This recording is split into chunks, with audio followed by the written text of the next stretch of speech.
compound interest basic calculations. Compound interest is the gateway to understanding more complex financial problems, but also for concepts as varied as population growth and viruses. Some common terms and notation to understand in this video. V0 is the principal, which is the amount borrowed or invested. Vn is the value at the end of the period. R is the common multiple and is closely related to the interest rate. N is the number of periods, and I is the interest. $500 is invested at 3% per annum for 4 years. The principal V0 is equal to 500 because that was the amount that was invested. The growth factor is 1 plus 3% over 100 gives us 1.03. N is equal to 4 years. To use the recurrence relations, we need to set it up first. V0, our principal, is equal to $500. The next number in the sequence, Vn plus 1, is equal to 1.03, which is our common multiple R, and we multiply by Vn, the previous value. To get V1, we take 400 and multiply it by 1.03, that gives us 515. We multiply that by 1.03 and we end up with $530.45. And we keep multiplying by 1.03 for our 4 years and we end up at $562.75. To use the formula, Vn is equal to V0 R to the power of N.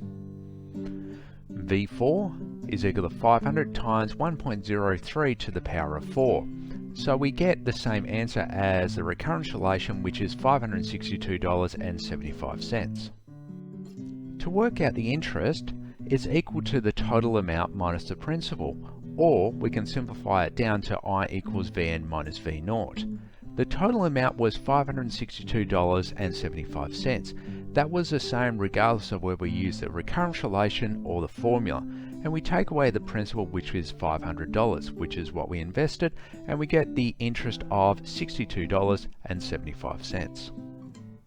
$450 is invested at 7% per annum. How long does it take to get to $550? To start off with, we need to get our information. The principal, V0, is equal to 450. The growth factor is 1 plus 7 over 100, which gives us 1.07. To use a recurrence relation, V0 is equal to 450. Vn plus 1 is equal to 1.07 times Vn. So what it means is we're going to keep multiplying by 1.07 each time. 450 times 1.07 gives us $481.50. And then we multiply by 1.07 times the previous number again. And we keep going until we get more than 550, which is after 3 years. Now, this isn't exact, but it is a rough estimate. We can use the compound interest formula. Vn is equal to V0 R to the power of N. When we substitute in, 550 is equal to 450 times 1.07 to the power of N. If we can rearrange this, we end up with 2.97. To do this, we can use a solve function on our calculator, if it has one, or we can use a financial program and input the values that you see on the screen. The final way is to use our log laws, not that I'd recommend doing it that way. With our formula, we may be able to get it more accurate, but the recurrence relations can be a far better approach. The price of bread has increased by 4% each year and costs $2.80. What was the price 3 years ago? The first thing we try and do is work out the principal, but in this case it's unknown. We can work out the growth factor, which is 1 plus 4 over 100, which is equal to 1.04. A typical approach using recurrence relations is to start off with $2.80 and then keep multiplying by 1.04. So after the first year, $2.80 times 1.04 gives us $2.91. And if you multiply the $2.91 by 1.04, you get $3.03, and so on. After 3 years, the increase is $3.15 minus $2.80, which gives us 35 cents. Now this is 35 cents increase over 3 years into the future. So if you want to go backwards 3 years, you take that away and you end up with $2.45. Although this might sound convincing, it's unfortunately the wrong way. So how do we show that this is wrong? Well, if we go by our calculations, 3 years ago the price was $2.45. So if we keep increasing by 1.04 each time, we should end up at $2.80. After the first year, we get $2.55. Multiply by 1.04 again, we get $2.65. After 3 years, we end up at $2.76. We should have got $2.80, and we are 4 cents out.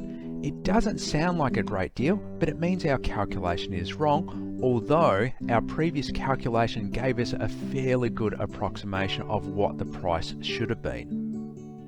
Logically, we can understand why it's wrong. If something follows the principle of compound interest, then it will increase at an ever-increasing rate. In the future, it will increase by more each year. In the past, it was growing slower. So for us in the present, it will increase more in the next year than it did in the previous year. So for our bread example, when we took the present and then we projected 3 years into the future, that increase was always going to be more than what it had in the previous 3 years. The correct answer was $2.49, and we can see this by starting at $2.49 and keep on multiplying by 1.04. If you keep doing that, you end up with $2.80. But of course, this is not the problem that we had. The question that we had was to start at $2.80 and work our way back to $2.49. The way to do this is the exact opposite of what we did just before. We start at $2.80 and we divide by 1.04, and we divide by 1.04 again, and we keep doing that until we get $2.49. We can use our recurrence relation, but we need to understand that we're using it backwards. We don't have V0, we've got V3. The value of the bread after 3 years is $2.80. We've got our recurrence relation there, but what we're going to do is use it in a different way. So we're going to rearrange this because we don't want the next number, we want the previous number. So to get the previous number, we got to keep dividing by 1.04. And what we can do is actually go backwards through our recurrence relations by keep dividing by 1.04, and then what we do is we end up with the original price, which was $2.49. We can use the compound interest formula Vn is equal to V0 r to the power of n. Vn is equal to 2.8, V0 is our unknown that we're trying to work out, r is 1.04, and 3 is the number of years. When we rearrange this, we end up with 2.49. We can use the solve function on our calculator if we have one, or we can use the finance program and input the values that you can see there. The other way of doing it is doing it by hand in the following way. However, once again, it is the recurrence relation that is easier to use than the formula. So let's recap. There are multiple ways to work out compound interest problems. Recurrence relations help reinforce the understanding. Formulas are useful but have limitations. Calculate programs are quick, but answers can be gained without understanding.